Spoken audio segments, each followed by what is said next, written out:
good afternoon. This is Mike Perkins with the Bratton team coming at you from the white sandy beaches of Waikiki in front of Duke's Waikiki. Beautiful scene to share with you the news from the first half of 2020 in the transactions from the $1 to $10 million range.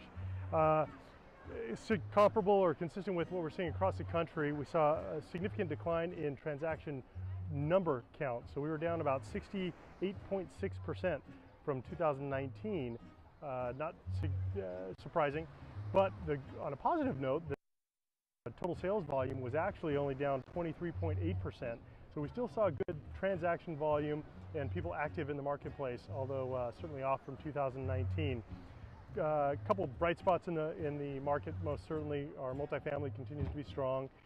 The average price per unit on the multifamily side actually increased about 4.7% over 2019 to $292,500. So that was good. All in all, we are seeing kind of a slowdown.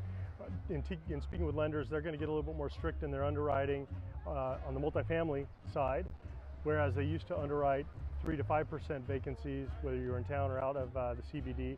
Now we're starting to see underwriting criteria of 10%, so a significant jump in that, as well as a lower loan to value. So not surprising given the market. Hotels and retail, those lending markets are certainly tightened up in the office markets. But as you'll see from the transactions, we are getting deals done. A lot of local investors in the marketplace. Speaking along those lines, and multifamily in particular, a couple of transactions of note in this last quarter was 754 McCully Street, a nice CMU building, well located.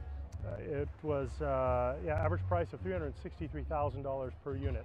So pulling up that average price per unit and pretty consistent with what we've seen at the higher end of the market, as well as another property at 1315 Heulu Street. This one was acquired by a local buyer, if you will, and he buys on a low price per unit basis, fixes them up, and repositions them, generally a year to two hold period. So he bought that for $270,000 per unit. A couple of other commercial pieces that were of interest. 1041 Mauna Kea Street, little 5,000 square foot building, cute downtown Chinatown property, mixed use with retail on the ground floor and office up above.